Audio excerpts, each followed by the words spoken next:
जय हिंद सभी को। तो देखिए आज Bihar civil code clerks mains exam का सेट 4 लेके आया हूँ और आप लोग को पता ही है कि मेंस एग्ज़ाम का यही फॉर्मेट है कि टोटल 90 क्वेश्चन रहेगा, सेक्शन वाइज डिवाइड रहेगा, section A, B, C, D में। तो देखिए सेट स्टार्ट करने से पहले आपको एक बात बोलना चाहते हैं कि जिस तरह से एक आर्टिस्ट को उसका ऑडियंस प्यारा है, उसी तरीक़ा से एक टीचर को उसका स्टूडेंट प्यारा है। लेकिन मैं अभी ऑनलाइन वीडियो डाल रहा हूँ, तो मेरे पास तो फिजिकल स्टूडेंट होंगे नहीं। अब जो भी व्यूअर्स हैं, आप ही लोग से मेरा उम्मीद है, मैं आप लोगों के लिए मेहनत कर रहा हूँ, डेली 2 सेट ला रहा हूँ। तो ऐसा मत सोचिए कि सर आप 30 मिनट का वीडियो डालते हैं तो आपको 30 मिनट ही लगता होगा वीडियो बनाने में। ऐसा बिल्कुल नहीं है, एक सेट के पीछे मेरा 2 से 3 घंटा टाइम निकल जाता है। तो आप लोग से यही बोलना चाहेंगे कि प्लीज़ जो भी वीडियो देख रहे हैं, सपोर्ट चाहिए आपका, आप सपोर्ट कीजिए। आप कैसे सपोर्ट कर सकते हैं, तो अपने फ्रेंड्स को शेयर कीजिए जो भी क्लर्क मेंस एग्ज़ाम का तैयारी कर रहा है, ठीक है? चलिए ठीक है, तो आगे स्टार्ट करते हैं सेक्शन ए जो कि ऑब्जेक्टिव रहेगा। इसमें 15 क्वेश्चन कंप्यूटर के रहेंगे और 20 क्वेश्चन मैथ और रीजनिंग का रहेगा, ठीक है? चलिए स्टार्ट करते हैं पहला क्वेश्चन से। पहला क्वेश्चन है, निम्नलिखित में से कौन सा प्रोटोकॉल ईमेल सर्वर से मैसेज प्राप्त करता है? तो कौन सा प्रोटोकॉल है जो ईमेल सर्वर से मैसेज प्राप्त करता है? तो इसका आंसर हो जाएगा POP। क्या आंसर हो जाएगा? POP, ठीक है? कौन सा प्रोटोकॉल ईमेल सर्वर से मैसेज प्राप्त करता है? तो POP आप लोगों को याद रखना होगा, ठीक है? इसका फुल फॉर्म क्या होता है? इसका फुल फॉर्म होता है पोस्ट ऑफिस प्रोटोकॉल। POP का फुल फॉर्म होता है पोस्ट ऑफिस प्रोटोकॉल, ठीक है? आगे देखिए 2 नंबर देखिए, कह रहा है एक IP एड्रेस को समझने योग्य फॉर्मेट में निरूपित करने के लिए आमतौर पर निम्नलिखित में से किस नोटेशन का उपयोग किया जाता है? नोटेशन आपको बताना है, ठीक है? फिर से समझ लीजिए, एक IP एड्रेस को समझने योग्य फॉर्मेट में निरूपित करने के लिए आमतौर पर निम्न में से किस नोटेशन का उपयोग किया जाता है? तो इसका आंसर होगा क्या? Dotted decimal notation. क्या हो जाएगा? Dotted decimal notation, option number C. आगे देखिए, क्रोम ब्राउज़र में वर्तमान टैब के बाईं ओर के ब्राउज़र टैब को सक्रिय करने के लिए निम्नलिखित में से कौन सी कीबोर्ड शॉर्टकट का उपयोग किया जाएगा? आपको कीबोर्ड शॉर्टकट की बताना है, किस चीज़ के लिए? तो क्रोम ब्राउज़र में वर्तमान टैब के बाईं ओर के ब्राउज़र टैब को सक्रिय करने के लिए कौन सा शॉर्टकट की उपयोग करेंगे? तो इसका आंसर हो जाएगा कंट्रोल प्लस पेज अप। क्या हो जाएगा? Control plus page up, option number D हो जाएगा, ठीक है? आगे देखिए, एक MS वर्ड डॉक्यूमेंट को प्रिंट करते समय हम प्रिंट होने वाली प्रतियों की संख्या निर्धारित कर सकते हैं। डिफ़ॉल्ट रूप से आपके डॉक्यूमेंट की कितनी प्रति या प्रतियां होगी? देखिए, प्रिंट करते हैं जब भी आप MS वर्ड के डॉक्यूमेंट्स को, तो डिफ़ॉल्ट में एक कॉपी ही रहता है, ठीक है? एक कॉपी रहता है। अब उसके बाद उसको आप चेंज कर सकते हैं, आप अपना निर्धारित सेट कर सकते हैं कितना आपको चाहिए, 10 प्रिंट चाहिए, मतलब 10 कॉपी चाहिए या 20 कॉपी चाहिए, लेकिन डिफ़ॉल्ट में एक ही रहता है, तो ऑप्शन हो जाएगा एक, ए हो जाएगा, ठीक है? 5 देखिए, MS वर्ड के हाल के संस्करणों जैसी वर्ड 2016 में होम मेनू के तहत पैराग्राफ कमांड समूह के भाग के रूप में निम्नलिखित में से कौन सा दिखाई देता है?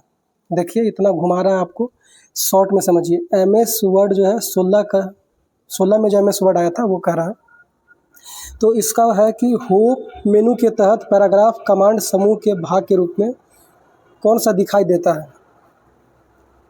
तो कौन सा दिखाई देगा? तो इसका आंसर हो जाएगा बुलेट, ठीक है? बुलेट दिखाई देता है, और इसके अलावा भी बहुत सारा दिखाई देता है, लेकिन कॉपी, रिप्लेस और फॉर्मेट पेंटर ये सब नहीं दिखाई देता है, ठीक है? दिखाई क्या क्या देगा? बुलेट देगा, नंबरिंग देगा, लिस्ट देगा, सॉर्टिंग देगा, alignment, line space, sharing border, ये सब दिखता है, ठीक है? देखिए 6 नंबर बहुत इजी क्वेश्चन है, ये आप लोग कमेंट बॉक्स में इसका आंसर कीजिएगा। जो भी वीडियो देख रहे हैं आप लोग को ये होमवर्क के तौर पर आप लोग कमेंट बॉक्स में इसका आंसर कमेंट कीजिएगा, ठीक है? चलिए 7 देखिए, वेब पर सूचना देखने हेतु आपके पास क्या होना चाहिए? तो वेब पर सूचना देखने हेतु आपके पास वेब ब्राउज़र होना चाहिए, तो आंसर हो जाएगा ऑप्शन नंबर बी, ठीक है? यहाँ तक किसी को कोई दिक्कत? आगे देखिए 8 नंबर, वर्ल्ड वाइड वेब का आविष्कार किस वर्ष में किया गया था? WWW जिसको कि वर्ल्ड वाइड वेब बोलते हैं, उसका आविष्कार किस वर्ष किया गया था? तो इसका आंसर क्या होगा? 1989, 1989 आंसर हो जाएगा सी नंबर। ठीक है, आगे देखिए। कंप्यूटर शब्दावली में ALU का पूर्ण रूप क्या है? तो कंप्यूटर शब्दावली में ALU का फुल फॉर्म है arithmetic logic unit. Arithmetic logic unit, option number C. आगे देखिए, 3G क्या है? 3G क्या है बताइए? मोबाइल की तीसरी पीढ़ी, चिप की तीसरी पीढ़ी, मोबाइल का सॉफ्टवेयर या कंप्यूटर वायरस? तो 3G है मोबाइल की तीसरी पीढ़ी, ऑप्शन नंबर ए। 11 देखिए, MS एक्सेल क्या है? MS एक्सेल क्या है? विंडो पर आधारित प्रोसेसर पैकेज, या विंडो पर आधारित स्प्रेडशीट पैकेज, या डॉस पर आधारित स्प्रेडशीट पैकेज, या डॉस पर आधारित प्रोसेसर पैकेज? तो इसका आंसर होगा विंडो पर आधारित स्प्रेडशीट पैकेज है MS एक्सेल। आंसर हो जाएगा बी। 11 का होगा बी। ठीक है, 12 देखिए, MS वर्ड में कितने प्रकार के अलाइनमेंट होते हैं? तो कितने प्रकार के अलाइनमेंट होते हैं? एक होता है लेफ्ट अलाइनमेंट, एक होता है राइट अलाइनमेंट, एक होता है सेंटर अलाइनमेंट, एक होता है जस्टिफाई अलाइनमेंट। तो कितना हो गया? टोटल हो गया 4। तो आंसर हो जाएगा डी। आगे देखिए 13 नंबर, कीबोर्ड पर कुल फंक्शन की होती है? कीबोर्ड पर कुल कितना फंक्शन की होती है? आप लोग जानते होंगे इसका आंसर या नहीं जानते हैं? इसको भी होमवर्क दे दें? नहीं, अभी एक ही रहने देते हैं। चलिए इसका आंसर देख लीजिए। कीबोर्ड पर कुल फंक्शन की होता है कितना? 12। F1 F2 ऐसे करके देखते हैं, कीबोर्ड में 12 तक F12 तक रहता है। तो कीबोर्ड पर कुल फंक्शन की 12 होती है। 14 देखिए, किस प्रकार का सर्वर लोकल एरिया नेटवर्क पर चाहिए? तो देखिए, लोकल एरिया नेटवर्क पर स्कैन सर्वर नहीं चाहिए, मॉडम सर्वर नहीं चाहिए। बाकी बुक में आंसर दिया है प्रिंट सर्वर, जो कि ठीक है, लेकिन इसके अलावा फाइल सर्वर भी होता है, और भी इसके अलावा और एक दो सर्वर और भी होता है। ठीक है, तो आप लोग प्रिंट सर्वर को लेके चले। ऐसे अगर ऑप्शन ई में आ जाए कि A B दोनों, तो फिर B भी हो जाएगा, क्योंकि इसका भी ज़रूरत पड़ता है लोकल सर्वर एरिया नेटवर्क पर। ठीक है, 15 देखिए, 1 गीगाबाइट किसके बराबर होता है? तो 1 गीगाबाइट होता है 1024 मेगाबाइट। 1024 मेगाबाइट क्या होता है? 1 गीगाबाइट। ठीक है, 16 से लेकर 35 तक मैथ और रीजनिंग है। ये आप लोग घर पे बनाइएगा। इसका मैं सॉल्यूशन जो कि बुक में दिया है वो PDF के माध्यम से टेलीग्राम पे और व्हाट्सएप पे डाल दूंगा। जो जहाँ पे ऐड है उन लोगों को मिल जाएगा। तो चलिए 35 के बाद से हम लोग देखते हैं। अब आता है सेक्शन बी, जो कि इंग्लिश डिस्क्रिप्टिव होता है। कितना नंबर का होगा ये? ये होगा 20 नंबर का। ठीक है, तो देखिए क्या पहला है, write a letter on any one of the following in about 50 words to your friend. इन दोनों में से किसी एक पर आपको क्या करना है? लेटर लिखना है। 50 वर्ड से ज़्यादा नहीं होना चाहिए। पहला है कि inviting them to the party organised at your residence. आप जहाँ पर रहते हैं वो आपका रेसिडेंस हो गया। वहाँ पर आप एक पार्टी क्या कर रहे हैं? ऑर्गेनाइज कर रहे हैं। कोई भी पार्टी ऑर्गेनाइज कर रहे हैं, और आप क्या कर रहे हैं? तो इन्वाइट करेंगे अपने दोस्तों को, लोगों को, या जान पहचान को। तो इसी के संबंध में आपको एक लेटर लिखना है।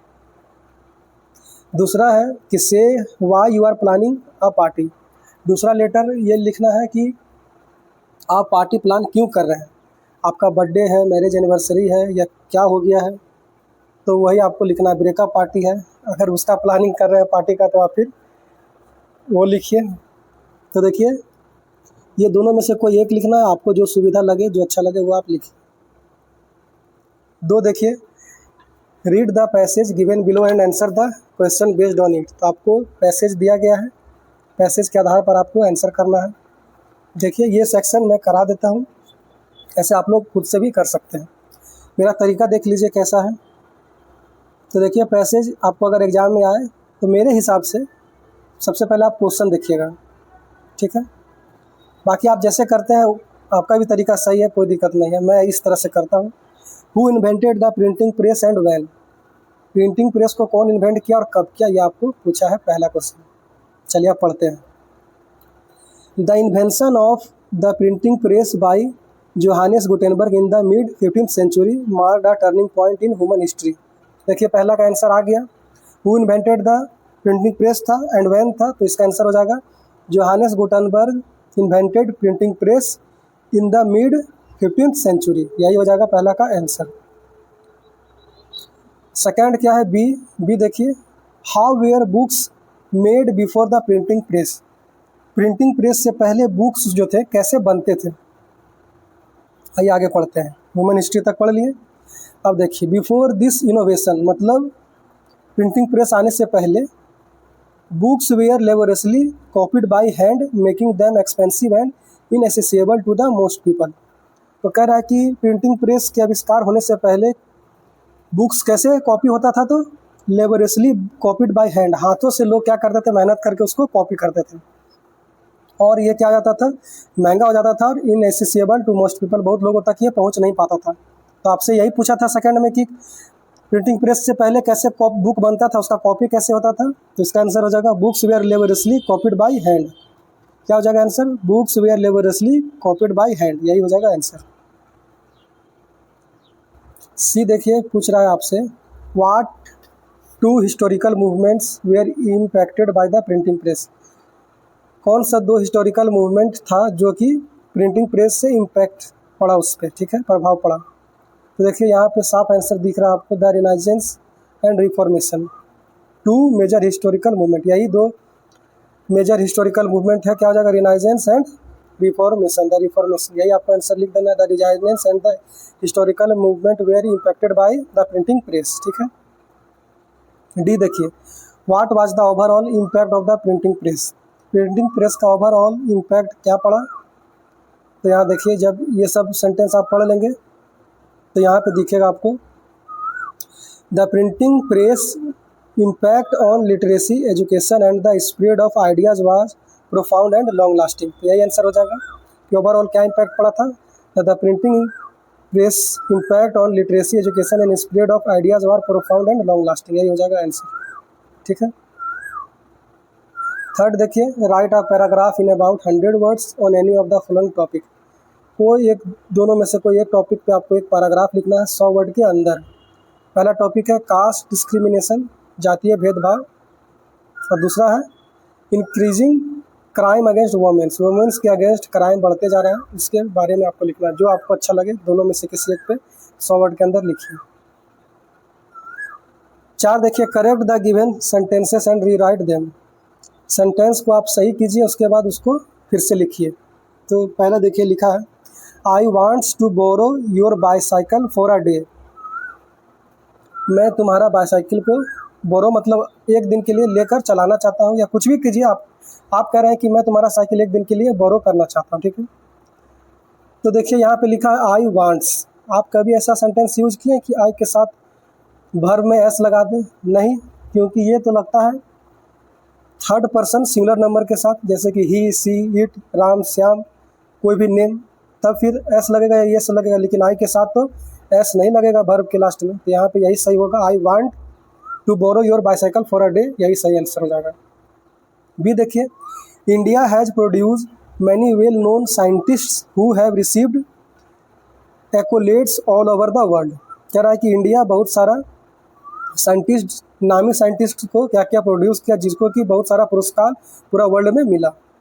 तो देखिए एक चीज़ ध्यान दीजिए आप कि यहाँ लिखा है हु हैव रिसीव्ड, मतलब हैव के साथ वर्ब 3 लगा है, और शुरू में आइए इंडिया हैज़ प्रोड्यूस्ड लिखा है, सॉरी इंडिया हैज़ प्रोड्यूस लिखा है, ना कि प्रोड्यूस्ड।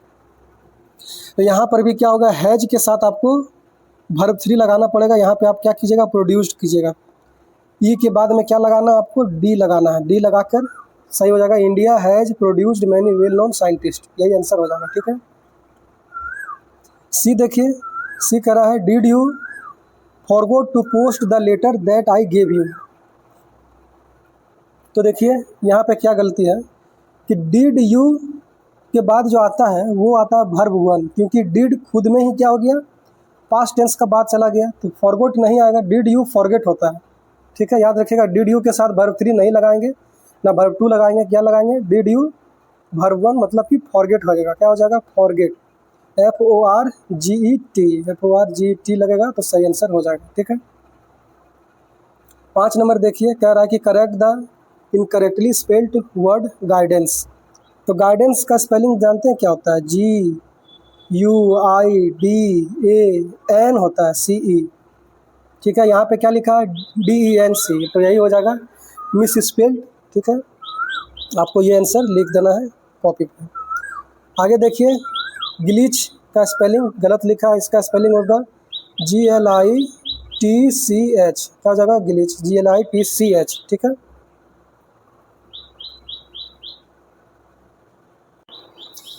आप लोगों को शायद बैकग्राउंड में चिड़ियों का आवाज़ आ रहा होगा। ठीक है। तो प्लीज़ इसको नॉइज़ मत समझिएगा। चिड़ियाँ खुश हैं इसलिए आवाज़ कर रही है, अपना कुछ भी बोल रही है अपना लैंग्वेज में। आज अभी तो आप लोग देख ही रहे होंगे कि हैदराबाद में क्या हुआ। जंगली जीव सब जो भी जंगल में बसते थे सब रो रहे थे। तो यहाँ तो खैर खुश होकर अपना आवाज़ निकाल रहे हैं, तो इस चीज़ को इरिटेटिंग मत लीजिएगा। ठीक है। चलिए सेक्शन सी पे आते हैं। ये है हिंदी डिस्क्रिप्टिव 20 नंबर का। ये नंबर 1 में देखिए क्या है, अपने माता पिता के पास 50 शब्दों में एक पत्र लिखे जिनमें उनसे कुंभ मेला में शाही स्नान के चलने का आग्रह करें। तो इस आधार पर आपको एक पत्र लिखना है, वो भी लिखना है 50 शब्द के अंदर, तो लिख लीजिएगा। दूसरा है निम्न शीर्षकों में से किसी एक पर निबंध लिखें। बाल श्रम की समस्या पर लिखे या साइबर अपराध पर लिखे, जिस पे आपको लिखना निबंध लिखिए। तीसरा देखिए, नीचे दिए गए मुहावरों का अर्थ बताते हुए प्रत्येक पर वाक्य बनावे। तो मुहावरा दिया गया है, उसका आप अर्थ भी बताइए और वाक्य भी बनाइए। अर्थ अगर नहीं पता है तो वो मैं बता देता हूँ, वाक्य भी बताऊंगा, लेकिन वाक्य जरूरी नहीं है मेरा ही वाक्य, आप कुछ भी वाक्य यूज कर सकते हैं। ठीक है। पहला है सांप छुछुंदर की दशा। सांप छुछुंदर की दशा का अर्थ क्या होता है? कठिन स्थिति में फंसना, कठिन स्थिति में फंसना। वाक्य बनाते हैं, विवाद के बीच वह सांप छुछुंदर की दशा में फंस गया। ठीक है। बी देखिए, राय का पहाड़ बनाना। राय का पहाड़ बनाना का अर्थ होता है छोटी बात को बढ़ा चढ़ाकर कहना, छोटी बात को बढ़ा चढ़ाकर कहना। वाक्य बनाइए, तुम्हें हर बात में राय का पहाड़ बनाने की आदत है। तीसरा है मुंह में पानी आना। इसका अर्थ होता है किसी चीज़ को देखकर लालच होना, किसी चीज़ को देखकर लालच होना। वाक्य क्या बनाएंगे? तो स्वादिष्ट भोजन देखकर उसके मुंह में पानी आ गया। ठीक है। डी देखिए, दोनों हाथों से लूटना। दोनों हाथों से लूटना, इसका अर्थ क्या होता है? अत्यधिक लाभ उठाना, अत्यधिक लाभ उठाना। वाक्य में बनाते हैं, त्योहारों के दौरान दुकानदार ग्राहकों को दोनों हाथों से लूटते हैं। 4 नंबर है, नीचे दिए गए अशुद्ध वाक्य को शुद्ध करें। तो पहला नंबर पढ़िए आप लोग क्या लिखा है। हाँ, आप ही को बोल रहे हैं, जो आप देख रहे हैं आप पढ़ें इसको, क्या लिखा है आप ही को बोल रहे हैं, पढ़िए जल्दी से पढ़िए, 5 सेकंड का टाइम दे रहे हैं। चलिए सेकंड पूर गया और आप लोगों के साथ क्या हो गया? तो प्रैंक हो गया। हाँ, कैसे? तो आप इसको क्या पढ़े बताइए। इसको आप क्या पढ़े थे? सिंह पढ़े थे ना, सिंह।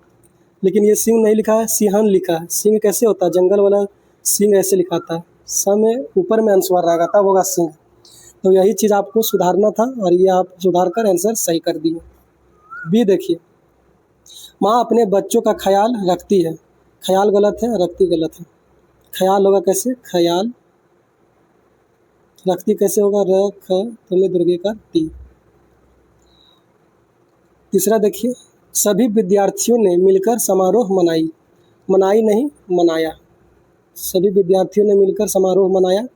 और विद्यार्थी भी क्या है? तो ये भी गलत है। ये कैसे लिखागा? विद्यार हर्षी कर लगा थियों में। ठीक है। विद्यार्थियों इस तरह से होगा, विद्यार्थी। ठीक है। चलिए आप ही को बोल रहे हैं जो भी वीडियो देख रहे हैं। चलिए डी नंबर पढ़िए, जल्दी से पढ़िए, 5 सेकंड टाइम देते हैं।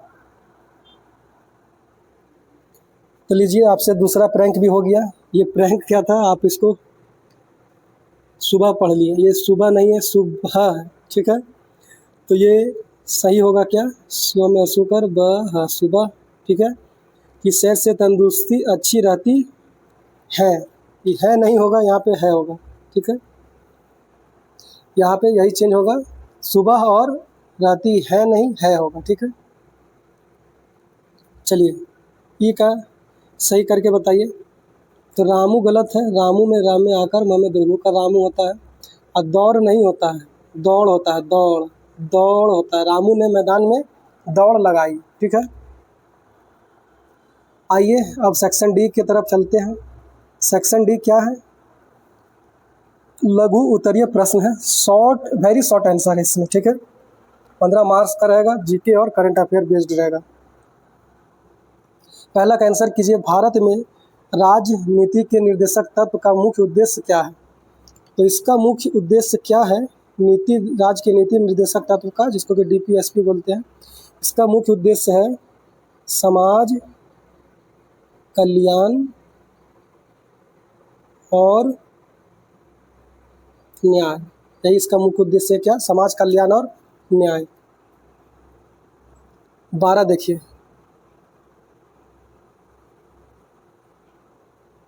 सॉरी 12 नहीं, बी देखिए। ए हो गया, बी देखिए। राष्ट्रीय शिक्षा नीति 2020 का मुख्य उद्देश्य क्या है? तो राष्ट्रीय शिक्षा नीति 2020 का मुख्य उद्देश्य है शिक्षा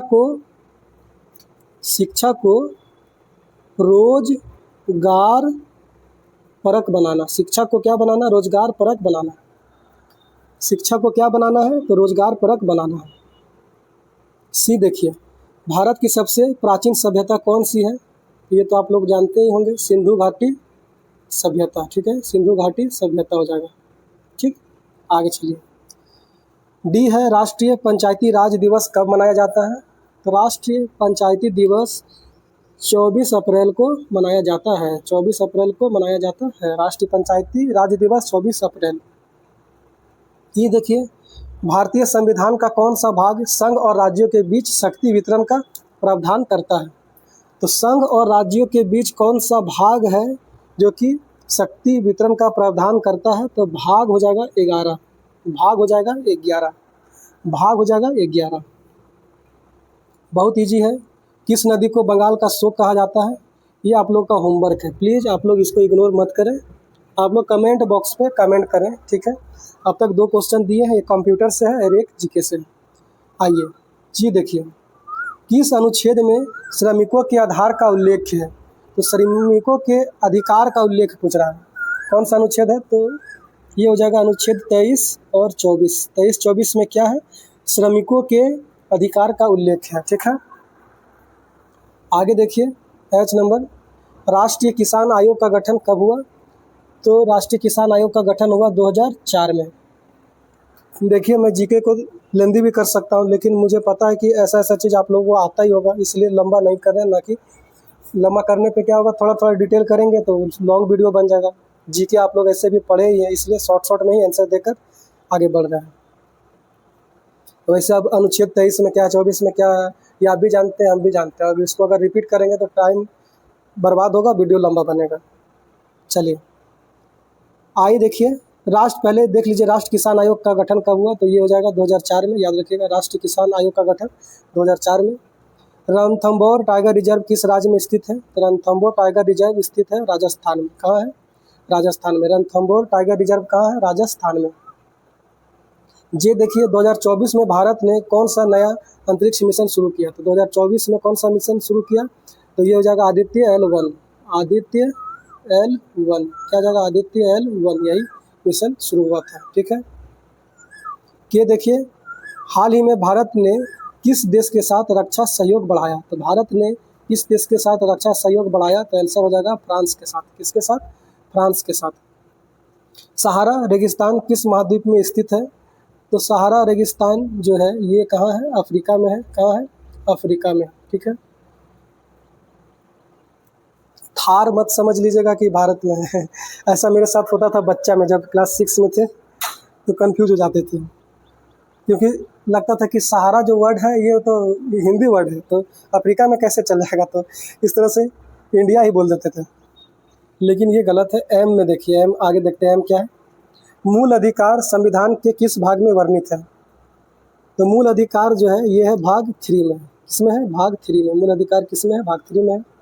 प्रकाश का वेग कितनी होती है? तो प्रकाश का वेग कितनी होती है? तो 3 × 10⁻⁸ 8 मीटर पर सेकेंड। प्रकाश की वेग कितनी होती है? 3 × 10⁸ मीटर प्रति सेकेंड। बजट का अर्थ क्या है? तो बजट का अर्थ क्या है? सरकार की आय और व्यय की वार्षिक योजना। सरकार की क्या? आय और क्या? तो व्यय। आय और व्यय की क्या होगा? तो वार्षिक योजना। कैसी योजना? वार्षिक योजना। तो ठीक है, इस तरह से हम लोगों ने ये 90 क्वेश्चन को कंप्लीट कर लिया है। मैथ रीजनिंग का सॉल्यूशन आपको PDF से मिल जाएगा। मैं बस आपसे इतना कहूँगा कि प्लीज़ अगर आपको वीडियो देखकर कुछ फ़ायदा होता है तो प्लीज़ आप सपोर्ट कीजिए, अपने दोस्तों को शेयर कीजिए, ठीक है? क्योंकि आप लोग का एग्ज़ाम जल्दी हो जाएगा, यही सोचकर मैं आप लोगों पे ज़्यादा फोकस कर रहा हूँ। बिहार पुलिस और बिहार दरोगा का क्लास ही नहीं डाल रहा अभी, सबको रोका हुआ है। तो ऐसा ना हो कि उन लोगों को रोक कर आपके लिए मेहनत कर रहा हूँ और आप लोग जो है मेरा मेहनत को ही बर्बाद कर दें। ऐसा नहीं कीजिएगा, आपसे ऐसा उम्मीद नहीं है। जो कोई भी देख रहे हैं प्लीज़, अगर आपके जान पहचान में कोई भी है तो आप उनको ज़रूर शेयर करें। और ठीक है, मिलते हैं फिर सेट 5 में, तब तक के लिए जय हिंद।